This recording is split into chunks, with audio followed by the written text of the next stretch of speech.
चलो बैठो बैठो।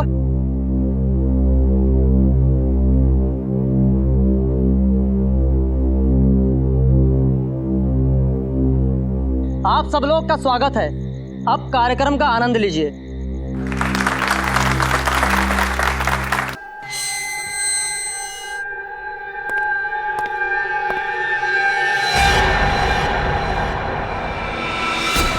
ये क्या गोली? तुम तो मर गए। ये कैसा हुआ?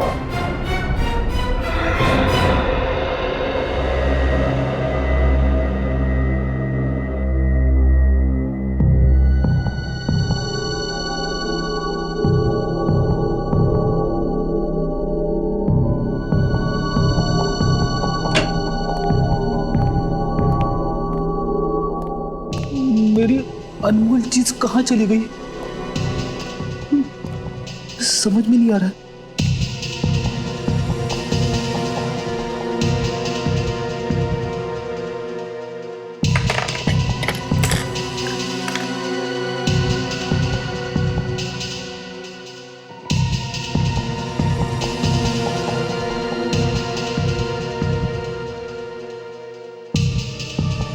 एसीपी साहब का डेस्क चेक करूं क्या? अरे नहीं, अगर उन्हें पता चल गया तो वो मुझ पे बहुत गुस्सा हो जाएंगे।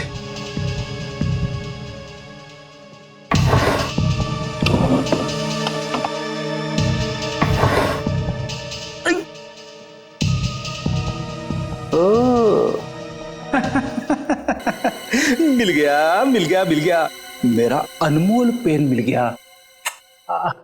अब मुझे कवि बनने से कोई नहीं रोक सकता।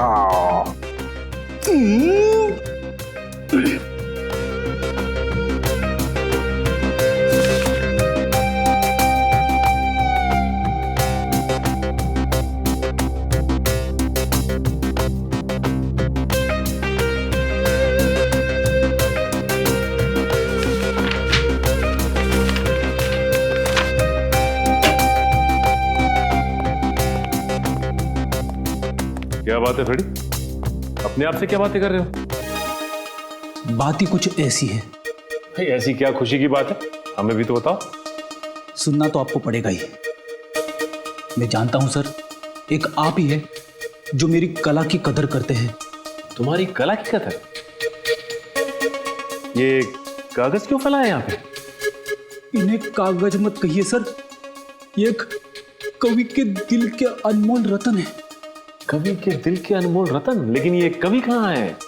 यहीं पे है, इसी बीरो में, आपके सामने खड़ा है। तुम कवि भी हो? क्या बात है। मैंने ऐसी ऐसी कविताएं लिखी है सर, जिन्हें सुन के आपका दिल पसीज जाएगा, आपकी आंखों में से आंसू बहने लगेंगे। तो क्या बात है, सुनाओ। सुनाऊं?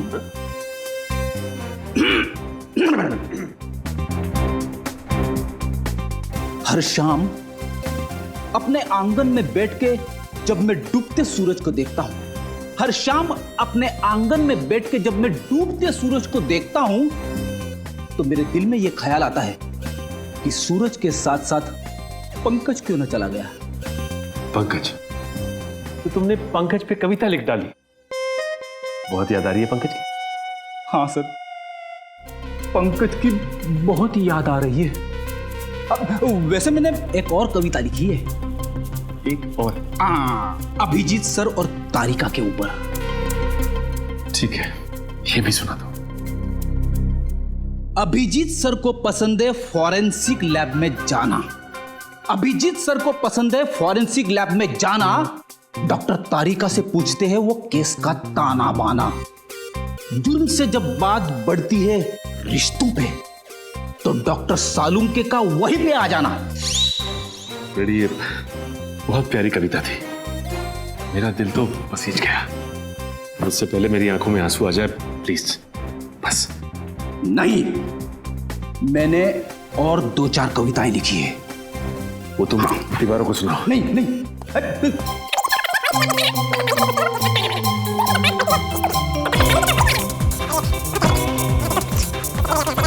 प्लीज फ्रेडी, बस बस प्लीज।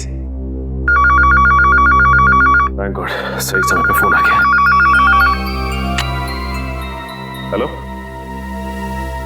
क्या खून? तो खून, वो भी जेल में?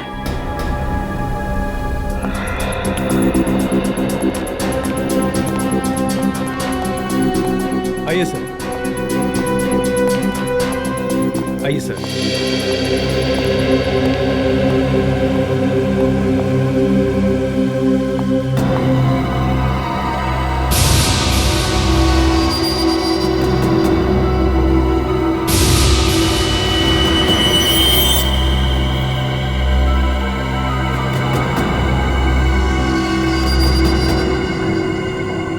शरीर पे और कहीं भी कोई चोट या जख्म का निशान नहीं है। इसकी मौत गोली लगने की वजह से ही हुई है।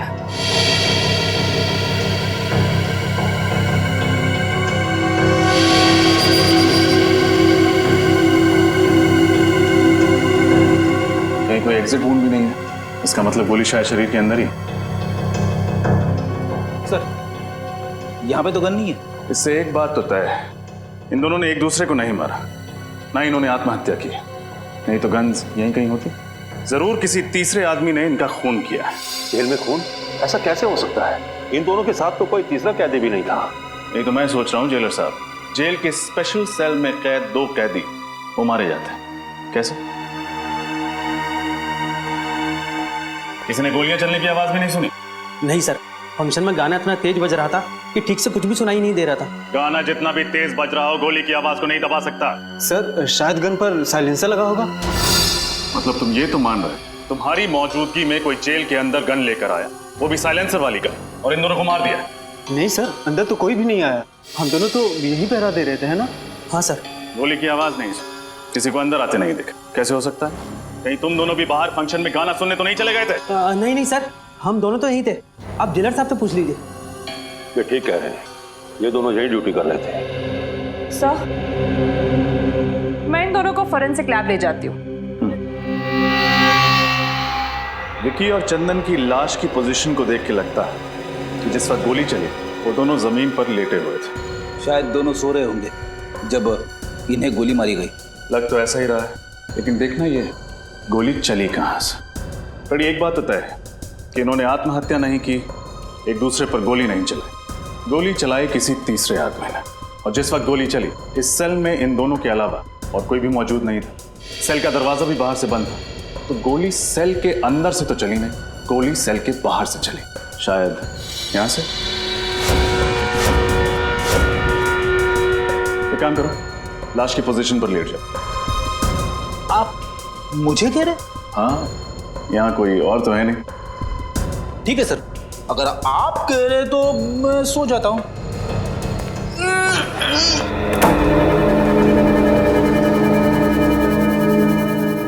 रेडी? अरे सर, सचमुच गोली मत मार देना। घबराओ मत, बंदूक खाली है। यहाँ से पूरी बंदूक को अंदर घुसाना तो मुश्किल है, बाहर से भी गोली चलाई होगी तो जाके लगेगी सामने वाली दीवार में। इस एंगल से विक्की और चंदन को गोली मारना तो नामुमकिन है। गोली यहाँ से तो नहीं चली होगी। तो फिर गोली कहाँ से चली? हो सकता है वहां से। रोशनदान से? मगर रोशनदान तो काफी ऊंचा है और उस पर नेट लगी हुई है। सो तो है फ्रेडी। एक काम करते हैं, मैं बाहर जाके रोशनदान को चेक करता हूँ, तुम जाके जेलर साहब से मिलो, उनसे विक्की और चंदन के बारे में पूछताछ करो। उठ जाऊं? जेलर साहब बाहर हैं, उठना तो पड़ेगा ही।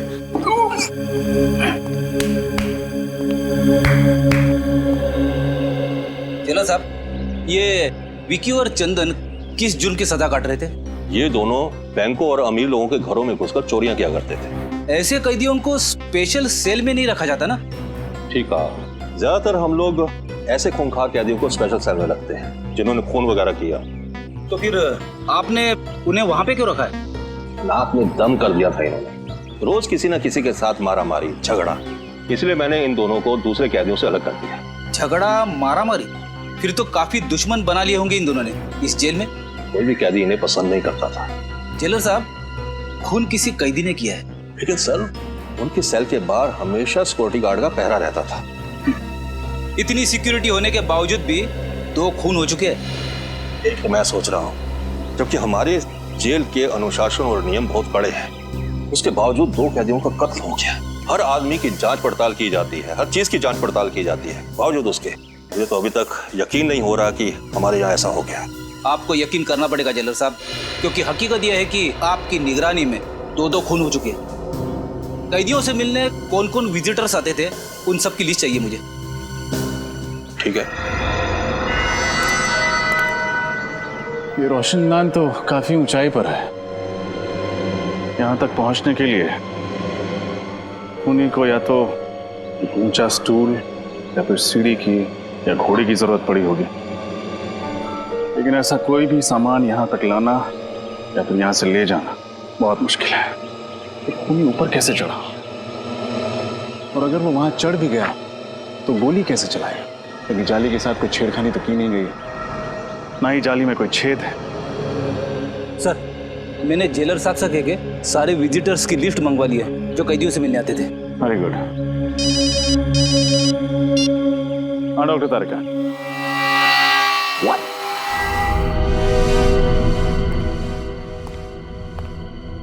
क्या तारिका जी, आपने तो मेरा दिमाग ही घुमा दिया। मैं क्या कर सकती हूँ रजत? मैं वही कह रही हूँ जो सबूत मुझे बता रहे। ये दोनों कैदियों पर 2 अलग अलग एंगल से ही गोलियां चली है। लेकिन अलग अलग एंगल से कैसे? विक्की पर जो गोली चली है वो करीबन 60 डिग्री एंगल से चली है। 60 डिग्री मतलब गोली यहां से चली? हाँ, और चंदन पर जो गोली चली है वो करीब 20 डिग्री एंगल से चली। 20 डिग्री मतलब यहां से? हाँ।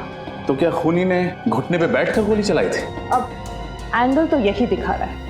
हाँ, मेरा दिमाग और भी चकरा है। आपका कहना है कि गोली सेल के अंदर से चली, लेकिन यहाँ किसी भी तीसरे आदमी के होने की कोई संभावना है? हमने पूरा सेल चेक किया, यहाँ कोई भी खुफिया रास्ता नहीं। सिर्फ एक रास्ता है लोगों के अंदर आने का, और वो है ये दरवाजा। सर, ये किसी अंदर वाले का काम तो नहीं है? हो सकता है। ये लीजिए सर, जो जो इन कैदियों से मिलने आता था उन सारों नामों की लिस्ट। Thank you.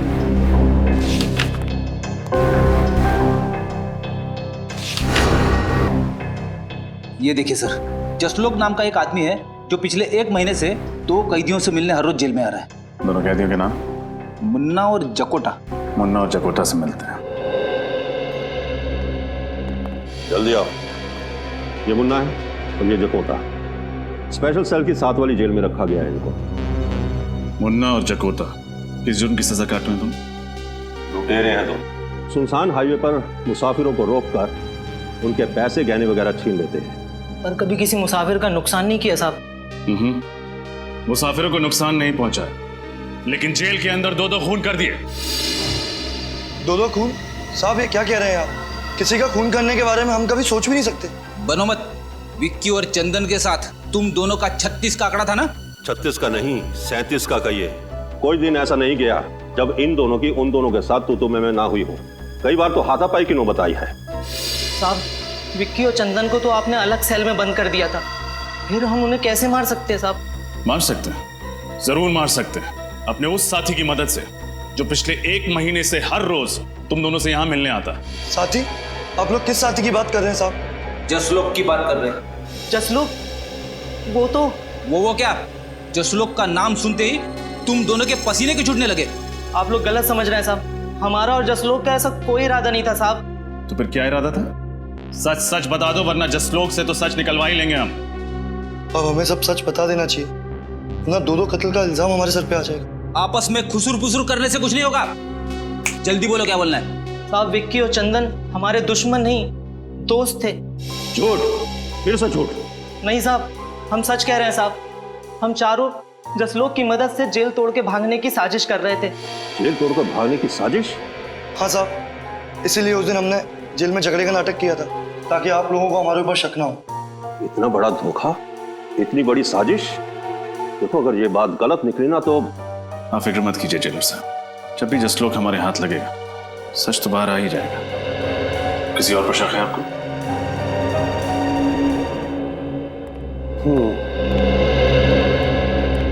ये अजय और वो सत्तू, इन दोनों की भी बहुत बहसबाजी हुआ करती थी विक्की और चंदन के साथ। बहस तो होगी ना साहब, वो दोनों हर वक्त झगड़ा करने का बहाना ढूंढते रहते थे। हाँ हाँ साहब, बिना झगड़ा करे उनका तो खाना ही हजम नहीं होता था। कहीं तुम दोनों का झगड़ा जकोटा और मुन्ना जैसा नकली तो नहीं था? नकली? नहीं नहीं साहब, ये क्या कह रहे हैं आप? लो, तुमने अपने ही मुंह से कह दिया कि झगड़ा असली था। इसका मतलब तुम लोगों के पास ठोस वजह थी उन दोनों की जान लेने की। नहीं नहीं साहब, हम खूनी नहीं हैं, हम तो मामूली चोर उचक्के हैं, और हम खून क्यों करेंगे उनका? हाँ साहब, वैसे भी जेलर साहब ने उन दोनों को जब से स्पेशल सेल में डाला है तब से हम दोनों का वहाँ आसपास भटकना भी मुश्किल हो गया था। चलो साहब, ऐसे कौन कौन से लोग हैं जो स्पेशल सेल में जा सकते हैं? सबसे ज्यादा तो इस मनोहर का जाना आना होता था उस सेल में, यही उस सेल की साफ सफाई किया करता था। हाँ साहब, मेरी बदकिस्मती थी कि मैं ही उस सेल की साफ सफाई करता था। क्यों, ऐसा क्या हुआ था? हाँ साहब, बेवजह झगड़ा करते थे, धक्का मारते थे, कई बार तो उन्होंने थप्पड़ भी मारे थे। अरे वो दोनों तुम्हें मारा पीटा करते थे, ये बात तुमने मुझे पहले क्यों नहीं बताई? साहब, उन्होंने मुझे धमकी दी, अगर मैंने किसी से शिकायत की तो मुझे और मारेंगे। मनोहर, कहीं ऐसा तो नहीं कि वो दोनों तुम्हें बहुत तंग करते थे इसलिए तुम्ही ने उन दोनों का? साहब, मैं तो उनके पास जाने से भी डरता था। मैं उनकी जान कैसे लूंगा साहब? मच्छर था साहब, उनके सामने मैं एक मच्छर। जेलर साहब, क्या हो रहा है आपकी जेल में? स्टाफ की पिटाई हो रही, दो कैदियों का खून हो गया। मैं तो खुद हैरान हूं। मुझे तो लगता था कि मेरी जेल में प्रशासन ठीक से चल रहा है, मगर तुम कौन हो? ये धनसुख है, चाय वाला। ये भी उस सेल में जाया करता था सुबह शाम चाय देने के लिए। अरे क्या हुआ धनसुख?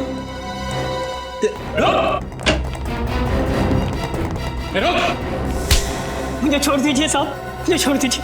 क्यों छोड़ दे? मैंने कुछ नहीं किया। कुछ किया नहीं तो बात क्यों रहा था? मैं डर गया था साहब। बेगुनाह लोग डरते नहीं, ये समझे?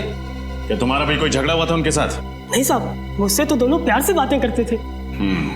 आखिरी बार चाय कब देने गए थे उन्हें? यही कोई 7:30-8 बजे के करीब। यानी फंक्शन शुरू होने से पहले? हाँ साहब, पर मैं अंदर नहीं गया।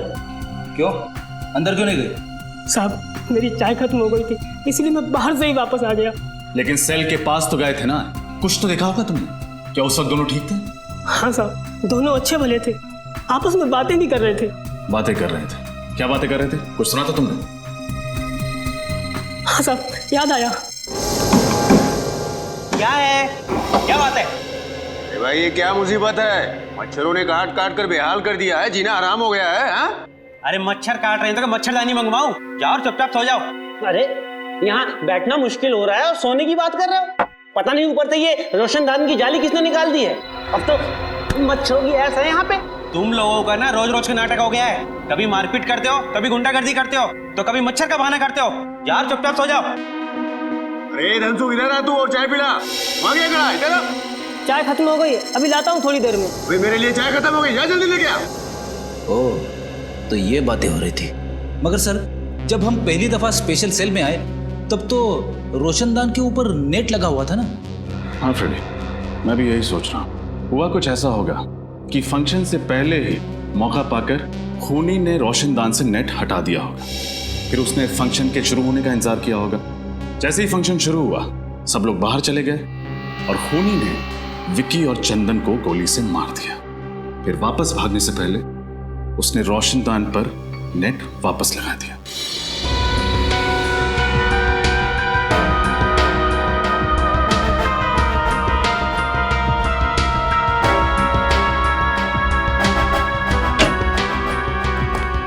सर, ये रहा जसलोक, बड़ी मुश्किल से हाथ लगा है।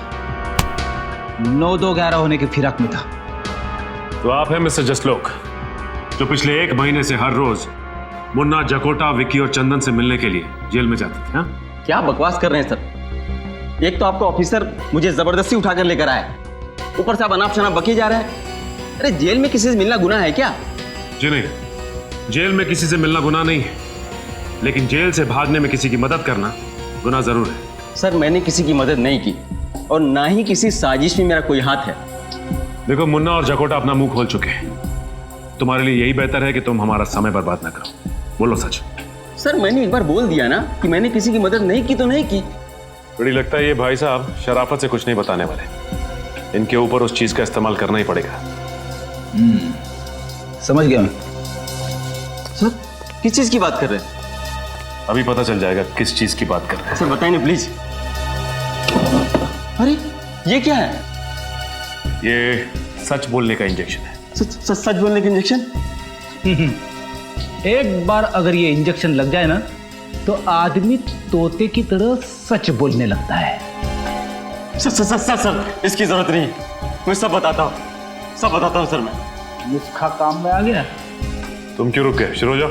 हाँ सर, मैंने उन लोगों की मदद करने का वादा किया था, वो सिर्फ इसलिए कि वो मेरे दोस्त थे।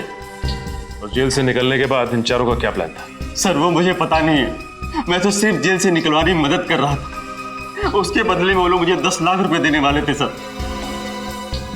10 लाख रुपए? हाँ, गोलियां शायद उस रोशनदान से ही चली हैं। लेकिन एक बात समझ में नहीं आ रही। डॉक्टर तारिका ने कहा था कि एक गोली यहां से 60 डिग्री एंगल से चली और दूसरी गोली यहां से 20 डिग्री एंगल से चली।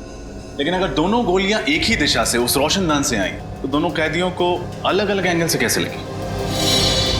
सर कहीं हम गलत दिशा में तो नहीं जा रहे?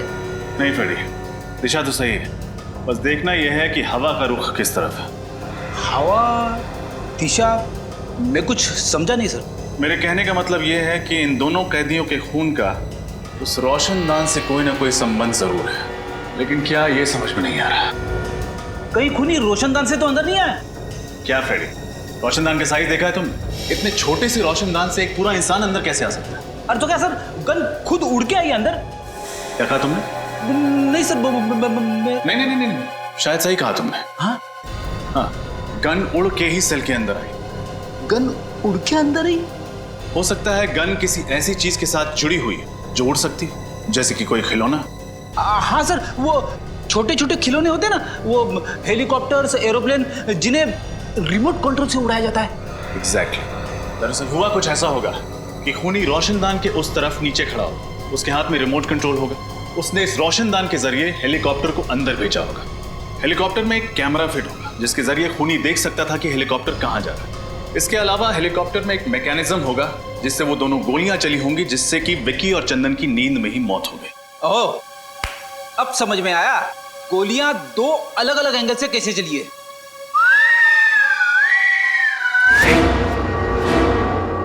करेक्ट।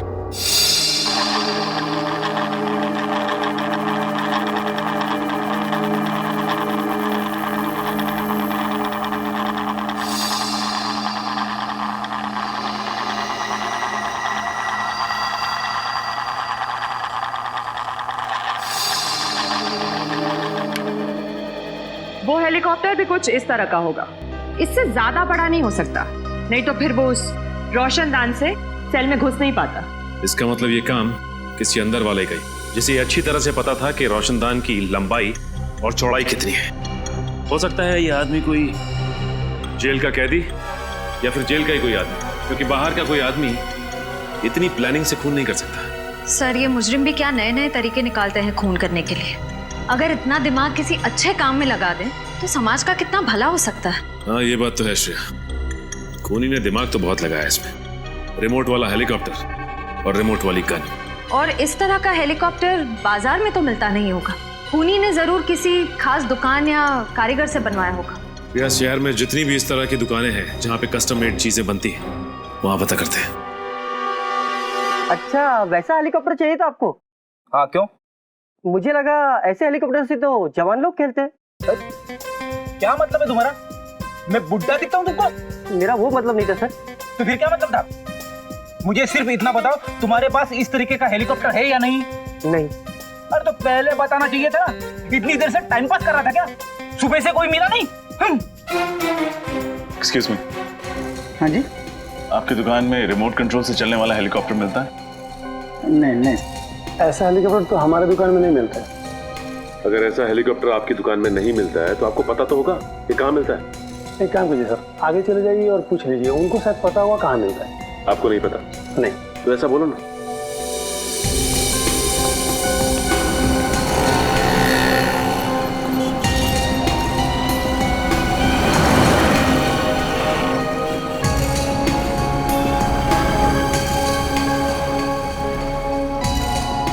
तरफ से नहीं मिला।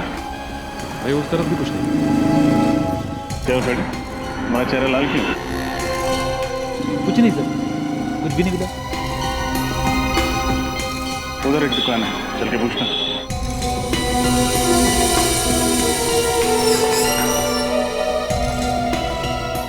कहिए सर, क्या चाहिए आपको? आपकी दुकान में रिमोट वाला हेलीकॉप्टर मिलता है? हाँ जी मिलते हैं सर। दिखाइए जरा। फिलहाल तो सब बिक चुके हैं, अगर आप कहें तो आपके लिए ऑर्डर से मंगवा देता हूँ। जी नहीं, उसकी जरूरत नहीं। आप हमें सिर्फ ये बताइए कि उस हेलीकॉप्टर पे गन और कैमरा क्यों फिट किया आपने? गन कैमरा, ये क्या कह रहे हैं आप लोग? बिल्कुल ठीक कह रहे हैं हम। हमें अच्छी तरह से मालूम है कि उस तरह के हेलीकॉप्टर सिर्फ आपकी दुकान पे मिलते हैं, इसलिए आप ये बताइए कि उस हेलीकॉप्टर पे आपने गन और कैमरा क्यों फिट किया?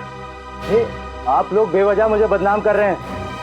अच्छा, तो आप लोग ऐसे नहीं माने, मैं अभी पुलिस को फोन करता हूँ। लीजिए, आपने मदद मांगने के लिए फोन उठाया ही था और सीआईडी हाजिर। सीआईडी? जी हाँ, सीआईडी। अब बताइए, किसके कहने पर आपने एक खास हेलीकॉप्टर बनवाया था? किसी के नहीं सर। किसी के नहीं? दो खून हुए हैं आपके इस कातिल खिलौने से, और वो भी जेल में। दो खून, वो भी जेल में? ये बताइए कि किसके लिए किया है ये सब आप, बोलो। मैं सच कह रहा हूँ सर, मैं इस बारे में कुछ नहीं जानता। आप नहीं जानते तो शायद कोई और जानता होगा। आपके अलावा और कौन है इस दुकान में? इस दुकान में तो मेरे अलावा बस मेरा आदमी राजेश। कहाँ है राजेश? बुलाओ उसे। वो तो अभी बाहर गया है, बस आता ही होगा। ये लीजिए राजेश, ये लोग सीआईडी से हैं। सीआईडी? रुक।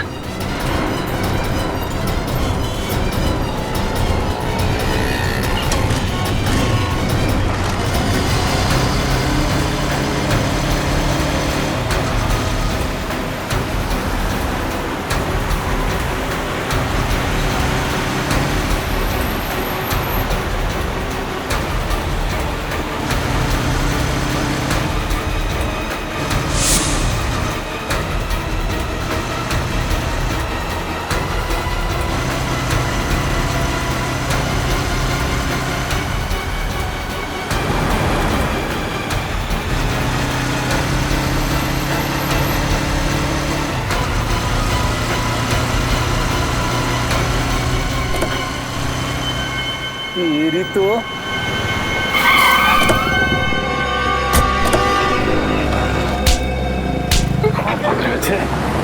अगर हेलीकॉप्टर में भागते तो शायद बच भी जाते, लेकिन अफसोस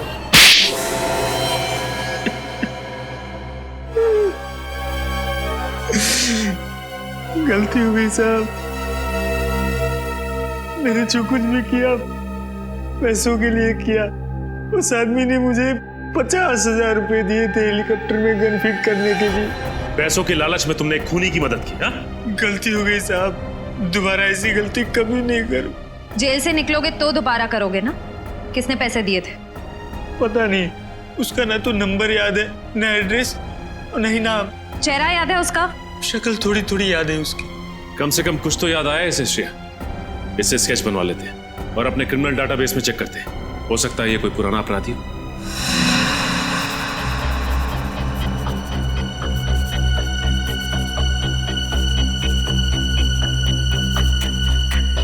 आंख सर थोड़ी सी छोटी और थोड़ी सी लंबी।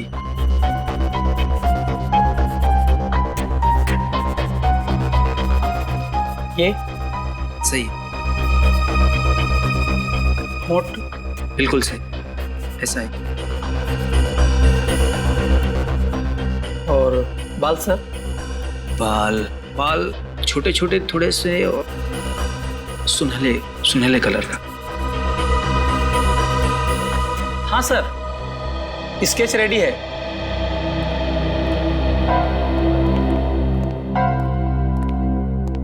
ये वही आदमी है?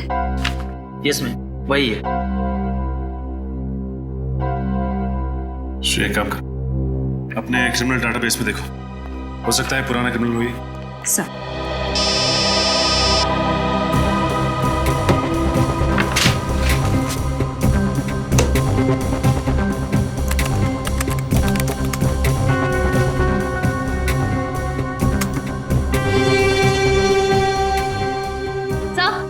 ये जगन नाम का पुराना मुजरिम है सर। ठीक है, मैं बाद में फोन करता हूँ। सर चोरी चकारी के जुर्म में कई बार जेल की चक्की भी पीस चुका है। छोटा मोटा चोरी करने वाला ये खूनी कब से बन गया? सर पिछले 6 महीने से उसी वसंत वज्र जेल में था, जहाँ पर विक्की और चंदन भी थे। इसका मतलब ये तीनों आपस में जरूर मिले होंगे और तीनों का कोई ना कोई कनेक्शन है। ये क्या, हफ्ते भर पहले ये जेल से छूटा है और जेल से छूटते ही सीधा हेलीकॉप्टर बनवाने पहुंच गया। लेकिन सर, जेल से छूटने के बाद ये फंक्शन के दौरान जेल के अंदर घुसा कैसे? किसी ने इसे देखा कैसे नहीं? हो सकता है श्रेया कि ये खुद ना गया हो और विक्की और चंदन को मारने में इसकी मदद की हो किसी ने। अपने कबरियों को काम पे लगा दो, पता करो कि ये जगन है कहाँ पे। सर देखो, तुम्हें मुझसे मिलना ही पड़ेगा, नहीं तो क्या धमकी दे रहे हो मुझे? आज रात 9:30 बजे ज्वाला रोड इंतजार करूंगा। अगर नहीं आए तो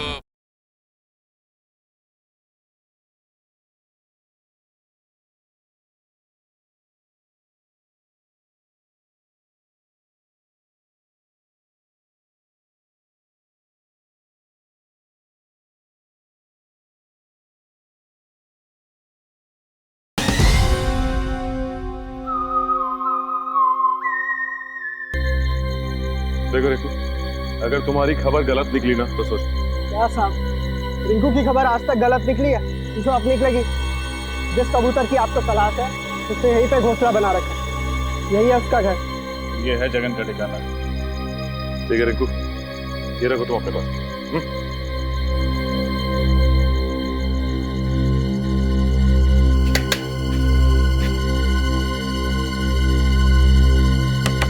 कौन है? दूध वाला। इस वक्त? ओए, ये कोई दूध देने का टाइम है क्या? भैंस का जब मन करता है ना तभी वो दूध देती है। सुबह दूध नहीं दिया तो इसमें मैं क्या कर सकता हूँ? आज तक तो तेरी भैंस सुबह ही दूध देती थी, अबे रात को कब से देने लगी? क्या करें, सीआईडी के आने का कोई वक्त ही नहीं होता। सीआईडी? बोल, क्यों मरवाया तूने विक्की और चंदन को? मेरी कोई दुश्मनी नहीं थी विक्की और चंदन के साथ। अगर तेरी कोई दुश्मनी नहीं थी तो उन्हें मरवाया क्यों तू? पैसों के लिए। किसने दिए थे पैसे? बताओ, किसने दिए थे पैसे तुम्हें ये सब काम करवाने के लिए?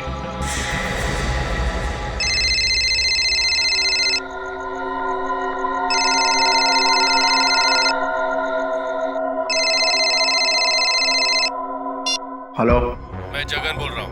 मैंने तुमसे कहा था ना, तुम मुझे कभी फोन मत करना। देखो, मैं तुमसे मिलना चाहता हूँ। तुम्हारा दिमाग तो खराब नहीं हो गया? देखो, तुम्हें मुझसे मिलना ही पड़ेगा, नहीं तो क्या धमकी दे रहे हो मुझे? आज रात 9:30 बजे ज्वाला रोड इंतजार करूंगा। अगर नहीं आए तो क्या कर लोगे? हेलो हेलो, नहीं आया तो क्या कर लोगे?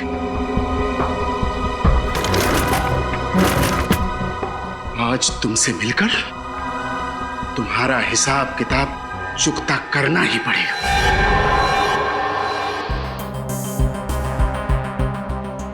अब तो मैंने आप लोगों का काम कर दिया है, अब मैं जाऊं सर? अरे ऐसे कैसे जाने दे? अभी तक तो तुमने इंसाफ का आटा गूंदा है, प्रायश्चित की रोटी तो पकानी अभी बाकी है। इंसाफ का आटा, प्रायश्चित की रोटी? मैं कुछ समझा नहीं सर। तुमने खूनी को हमारे बनाए हुए जाल में तो बुला लिया, लेकिन तुम्हारा काम अभी खत्म नहीं होता है। उसे गिरफ्तार करने के लिए तुम्हें हमारे साथ चलना। नहीं सर, मैंने उसे धमकी देकर उसे बहुत गुस्सा दिला दिया। अगर मैं वहां गया ना तो वो मुझे भी मार डालेगा। बड़ा डर लग रहा है तुम्हें मौत से? उस वक्त एक बार भी नहीं सोचा जब जेल में 2 कैदियों को मौत के घाट उतारने की प्लानिंग चल रही थी? सर, मैंने जो कुछ भी किया उसके लिए मैं बहुत शर्मिंदा हूं। मैं आप लोगों से वादा करता हूं सर कि आज के बाद मैं कोई भी गुनाह नहीं करूंगा। कैसे करें तुम्हारे वादे पे यकीन? एक जुर्म की सजा काट के आए हो और दूसरा गुनाह कर बैठे। सर, मेरे लिए नहीं तो कम से कम मेरे बीवी बच्चों के लिए मुझे माफ कर दीजिए। मेरे बिना उनका भविष्य अंधकार में हो जाएगा। बड़ी फिक्र है ना तुम्हें अपने परिवार की? जुर्म करते वक्त एक बार भी ख्याल नहीं आया उनका? सर, मुझे एक मौका दे दीजिए अच्छा इंसान बनने के लिए। मैं आप लोगों को कभी शिकायत का मौका नहीं दूंगा और आप लोग जैसा कहेंगे मैं वैसा करने को तैयार हूं। ठीक है, जिसका भी हाथ है इन सब के पीछे, वो जल्द से जल्द हमारी गिरफ्त में होगा। देखो, मुझे फांसी पे नहीं चढ़ना, तुम्हें सीआईडी से बताना ही होगा कि असली गुनहगार तुम हो, समझे ना? अच्छा, मुझे लगता है तू ऐसे नहीं मानेगा। रुक, तेरा तो एक ही इलाज है। नहीं।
बचाऊं तुम्हारी। मुझे सीआईडी की धमकी देने की तुम्हारी हिम्मत कैसे हुई? देखो सीआईडी तुम्हारी वजह से मेरे पीछे पड़ी है, अब तुम्हारा फर्ज बनता है कि तुम मुझे सीआईडी से बचाओ।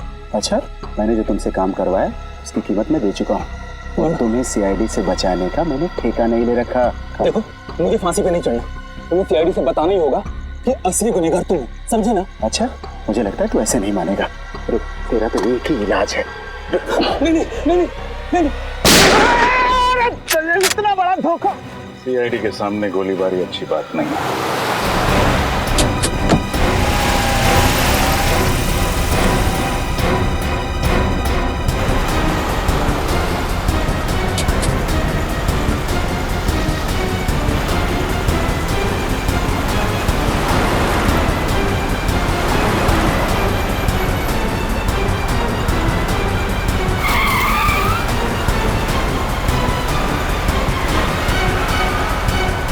तरह से गाड़ी चला रहा है, कहीं किसी को नुकसान ना पहुंचा दे।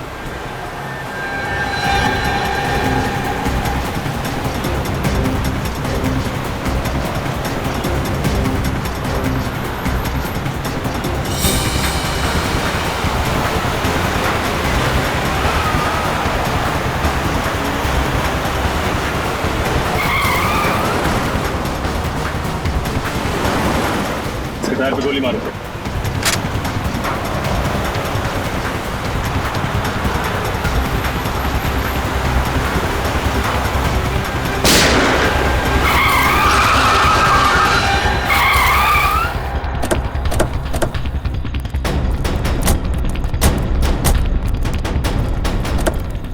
विजय बाबू, खेल खत्म तुम्हारा। जाने दो मुझे, चल जाने दे। जाने दे। शर्म आनी चाहिए तुम्हें, कानून की सेवा करते और दो कैदियों का खून का डाला।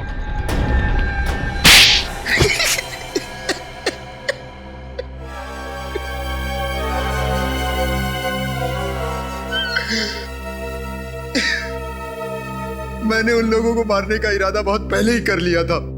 इंतजार था तो बस एक सही मौके का, और वो मौका मुझे मिला जेल के उस फंक्शन के दौरान। क्यों? ऐसा क्या किया था उन दोनों ने तुम्हारे साथ, जो पुलिस में होते हुए भी तुमने कानून को अपने हाथ में लिया?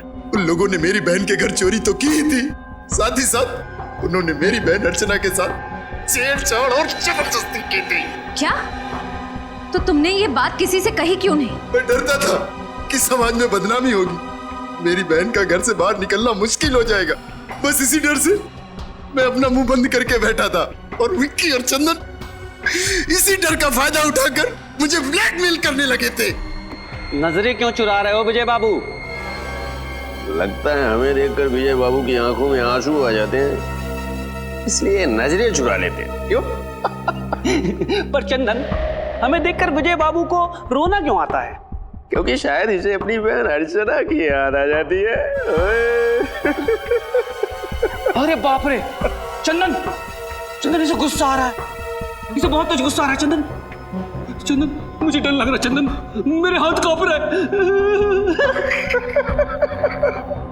ये अगले हफ्ते तक 20,000 रुपए मिल जाने चाहिए हमें, वरना तेरी बहन अर्चना की दुखद कहानी ना बहुत जल्दी पूरे शहर की जुबान पे होगी बेटा, समझा? और आंखें मत घूर, न दिखा। चल काम कर अपना। ले। हंस लो, जितना हंसना है हंस लो। वो पल दूर नहीं जब एक बहन पर हुए अत्याचार का बदला एक भाई अपने हाथों से लेगा। अभी बताइए सर, हर पल अपमान का घूंट पीकर जिंदगी गुजारना आसान नहीं है। माना तुम्हारी बहन के साथ जो हुआ गलत हुआ, पर ये सोचकर चुप बैठ जाना कि बदनामी होगी, ये बहुत ही गलत और पिछड़ी हुई सोच है। और औरतों पे जुर्म बढ़ने का ये भी एक कारण है। औरतें बदनामी के डर से कानून का दरवाजा नहीं खटखटाती, और चंदन और विक्की जैसे लोगों के हौसले और भी बढ़ जाते हैं। आप शायद ठीक कह रहे हैं, पर अपनी बहन को और दर्द में देखने की हिम्मत नहीं थी मुझ में, इसीलिए उन लोगों को सजा देने का जिम्मा मैंने अपने कांधों पर उठाया, और जगन की मदद से हेलीकॉप्टर में गन लगवाई, और उस गन की मदद से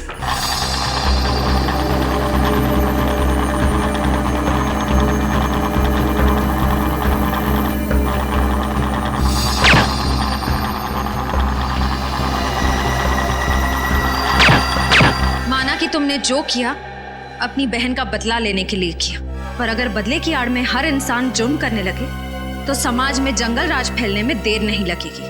मैंने जिन लोगों को मारा वो कोई अच्छे लोग नहीं थे। ये सही है कि वो लोग अच्छे नहीं थे, लेकिन गुनाह तो फिर भी गुनाह होता है, और तुम्हें क्या सजा देनी है यह अब अदालत तय करेगी।